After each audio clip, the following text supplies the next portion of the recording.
Goku, the tenacious Super Saiyan. Naruto Uzumaki, ninja prodigy of the Hidden Leaf.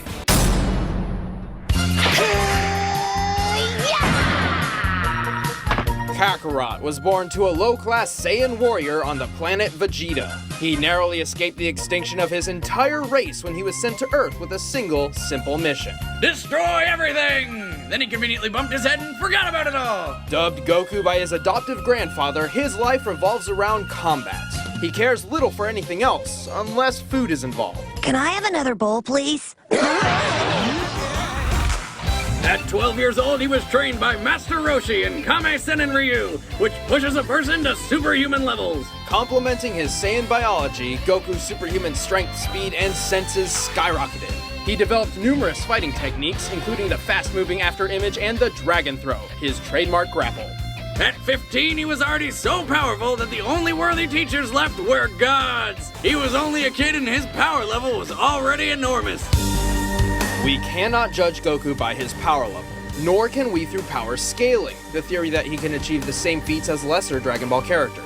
Goku's abilities are tailored to his personal training and experiences, not to mention anatomy. I can breathe in space and you can't. However, Goku does have a knack for mimicking ki techniques. Ki is metaphysical, made up of things such as vigor, courage, and being in one's true mind. It's basically a kind of natural life force energy and is a fundamental component of Taoist medicine and martial arts. Oh, and it's not magic. Dragon Ball creates a very distinct difference between Ki and magic. Ki is dependent on the physical ability of the user, and magic users like Babidi are clearly using something different. Goku harnesses and manipulates his Ki energy into badass lasers and stuff, like Ki blasts, energy barriers, and the Destructo Disc, which he totally stole from Krillin. The Solar Flare blinds opponents. Energy Landbind and Godbind require a lot more strategy and planning. Because while Goku isn't exactly book smart, he is a genius when it comes to martial arts. He doesn't just train to conquer his opponents, but to conquer himself. He's also got some different moves, like trapping you in a rice cooker. Well, pretty much any container could be used for the Mothama sealing technique. Spirit Bomb puts energy from other things into a giant death ball that takes friggin' forever to make. And energy taken from sentient beings must be voluntary. The Spirit Bomb is fueled by positive energy, which is only effective against those filled with negative energy, aka evil. And the one and only Kamehameha, a giant focus beam which every kid in the world has always wanted to do. Don't lie, you've tried it. Goku also uses Ki for telekinesis and high-speed flight. He can even sense the power and location of other Ki sources, then teleport directly to them with instant transmission. Also, he can read minds. Wait, what? Is there no limit to this Ki thing? There is. Goku draws from a finite pool of Ki energy. So to increase his power, Goku perfected the art of Kaioken. This amplifies Goku's Ki, multiplying his strength, speed, defense, and so on. Only one problem. It puts a giant strain on his body and could even kill him. Kaioken times 20! But Goku does not have to rely solely on his Ki. He wields the Power Pole, a magical staff which expands and contracts. When he's hurt, eating a senzu bean heals him up, and to get around, he rides the Flying Nimbus, a flying cloud which probably tastes like cotton candy. Still, the Kaioken was Goku's trump card for some time until a fateful battle with the tyrant Frieza, who pushed Goku past his limits to achieve the legendary form of Super Saiyan. Like the Kaioken, each form does burden his body, though Goku has trained to minimize this. Super Saiyan 3 multiplies the already combined power of Super Saiyan 2 by 4, but comes at a horrible price. That hair. Oh, and it pretty much destroys his body while he's using it, but my god, the hair! But they threw us for a loop by turning Goku into a god. Super Saiyan God certainly changed things up. Goku gained Divine Ki, a pure form of Ki unspoiled by mortal hands. Unlike normal Ki, it can't be detected and appears to have healing properties. Kinda like senzu beans. Did you know one senzu has so much healing juice it can regenerate a person's lost limbs? They're missing out. God Goku reached a level of power that could compete with the greatest of deities, nearly shattering the whole universe with a single clash on his first go. Dragon Ball's cosmology is unique. This model is said to be an accurate depiction of Universe 7, but there's a wrinkle there. When all of humanity went to heaven, because Boo went berserk. Videl commented that heaven is just as large as a universe, and the Daizenshuu backs her up. And that's heaven. big planet. So let's scale things up with that in mind. Doing so would make Universe 7 over 1,500 times larger than our own observable universe. And Goku could destroy that much the first time he went God. And he didn't lose that power. He learned how to use it even better, even in base form. Now, imagine how much stronger he became when he stacked Super Saiyan on Super Saiyan God and became Super Saiyan Blue. Super Saiyan God, Super Saiyan. Yeah, not saying that. Or after he trained with some almighty angels. Or when he perfected the blue hairdo and stacked Kaioken on top of that. Goku has certainly performed great feats with God Ki, breaking through Hit's time stop by forcing himself into the future, holding off Infinite Zamasu, who was a sentient timeline, defeating Jiren, who shook the entire world of Void by just walking. He even tried out Hakai, the destruction god move that nopes you out of existence. Your being and your soul erased from all of time and space. Culminating in his greatest form, Ultra Instinct. Chrome Goku isn't a normal transformation, it's a state of mind. Ultra Instinct is the highest peak of martial arts, subconsciously making optimal choices cause you're in the zone. Doing without thinking. Something Goku has always been training to do. Technically, it can be used in any form, but when perfected, Autonomous Ultra Instinct makes you untouchable. No matter what comes his way, Goku will automatically dodge, block, and counter to the best of his ability, even pushing his body well beyond his physical limits. So far beyond, in fact, Ultra Instinct can summon a massive avatar to defend him when his own body can't. That sounds really intense! It is, which is why he's developed incremental versions of it for specific uses. It's extremely difficult to maintain the full form for long. Goku's greatest strength is his tenacity and never give up attitude. He does not fight to defeat others, he fights to defeat himself.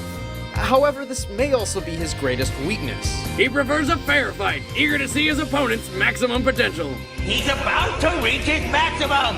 This could be your last chance. I want him to reach his maximum. I want to fight him when he's at his best. But when the whole world is at stake, well, hindsight is 20/20. And although he's more than tough enough to survive in a vacuum, he clearly needs oxygen, so no breathing in space. Plus, well, Goku's not very bright. Despite some basic schooling from Roshi, Goku has never had a day of certified formal education in his life. It took him years just to learn how to drive. But why the hell would Goku need to drive a car? Even so, Goku understands his weaknesses. To him, a formal education would just be a waste of time. He is already a genius when it comes to martial arts. And even if he does get the hell beaten out of him, he improves with every fight. And that is what Goku is all about. He thrives on becoming stronger and bursting limits, and has overcome every obstacle in his way. Goku might just be the greatest martial artist in fictional history. What are you? I am the hope of the universe. I am the answer to all living things that cry out for peace. Allied to good, nightmare to you! Konoha, the village hidden in the leaves, is a pretty quiet town. Not what I'd expect for a city full of ninja. Still, there was at least one troublemaker among the bunch. The #1 knucklehead ninja, Naruto Uzumaki. I'm home, everyone! Naruto Uzumaki has returned to the Hidden Leaf Village! Orphaned at a young age and ostracized by his peers, Naruto may have been mischievous, but he had great aspirations. His goal was to become the town's Hokage. Which is a fancy word for ninja governor. The only way Naruto could reach such a prestigious position was to excel in ninja school. His posture likely decreases wind resistance, which could be beneficial when moving at superhuman speeds where angular momentum is a smaller factor. While Naruto wasn't the best student, he still tried his hardest to reach his goal. But first, he'd have to learn how to control his chakra. In Buddhism and Hinduism ideologies, chakras are, in simplistic terms, gates within the human body which can be opened to achieve enlightenment. But the ninja in Naruto's world had a slightly different interpretation. I'll say, they weaponized it. Naruto can use chakra for all sorts of flashy attacks. He can heal himself, seal monsters away, walk up walls, or even stand on water. He's learned a number of chakra techniques, or jutsus, Gesundheit. and even developed a few new ones of his own.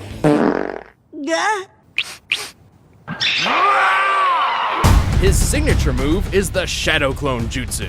Where he can copy and paste himself over and over and over again. Unlike the standard clone technique, shadow clones are tangible with their own combat capabilities. By dividing his chakra between himself and his clones, it's nearly impossible to distinguish the real Naruto from the fakes. And he can get pretty tricky when he makes thousands of them. But when strategies can't save the day, he can always just beat his opponents down with the Rasengan.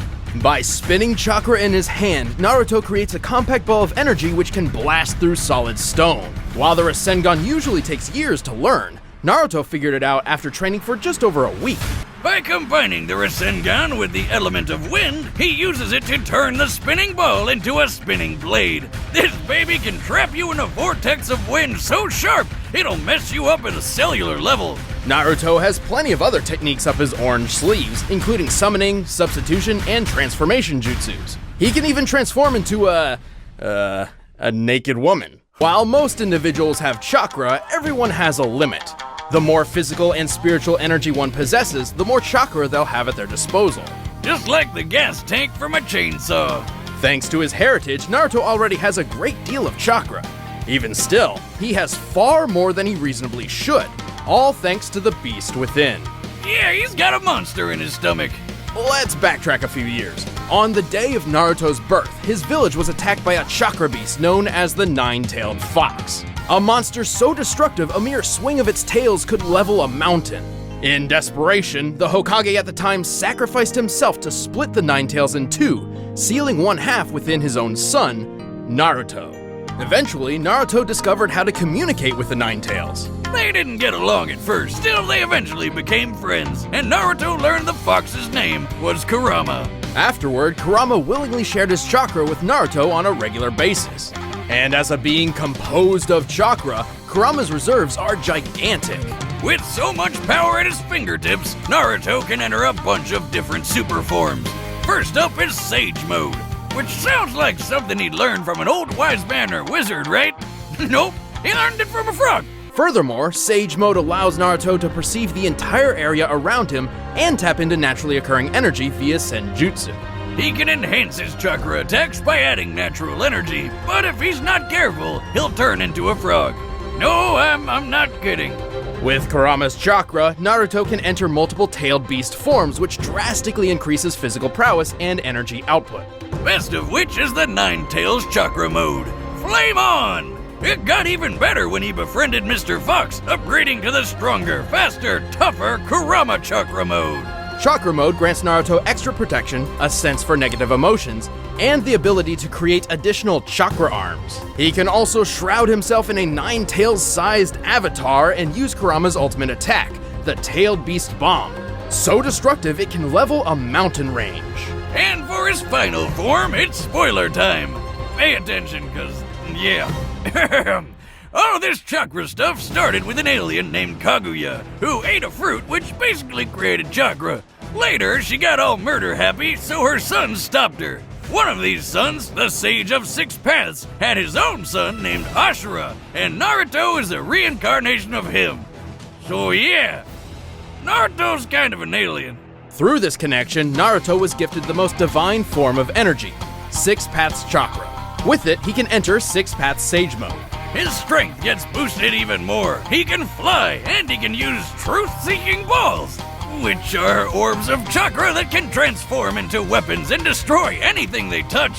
He can combine all these forms and further add natural energy to his Kurama avatar to form Six Paths Ashura Kurama Sage Mode. Anyway, Naruto is also an expert in hand-to-hand combat and could run faster than the eye could see when he was just 12 years old. He's dodged a lightning speed punch from the 4th Raikage, a feat considered comparable to his father, who could teleport.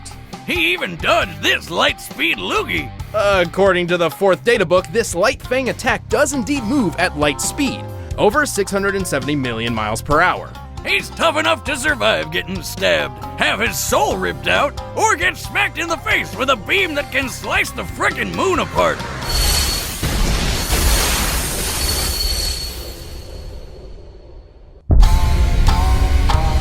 He's fought multiple tailed beasts at once, lifted a statue weighing several hundred tons, survived a fall from the clouds, gone toe-to-toe with invisible limbo shadows, and pulverized 6 falling meteorites simultaneously. His chakra is so tough he can power through Amaterasu, a fire jutsu with flames so strong they burn other flames. He could even make new eyeballs for blind people. What's up with that? Oh, and in his final fight with rival and possibly closet boyfriend Sasuke, their opposing power was so great they obliterated miles upon miles of land, changing the weather and disintegrating a lake. Only then, after defeating Sasuke, saving the world from Kaguya, and reuniting the split halves of Kurama, Naruto finally achieved his dream and became Hokage. I'm not gonna run away! I never go back on my word! That's my ninja! My ninja way! All right, the combatants are set. Let's end this debate once and for all. It's time for a death battle! You know you can't beat me. I'm so excited. 死んでた奴が引っかけ回すなナルト疾風伝俺の名前は I want to fight you again.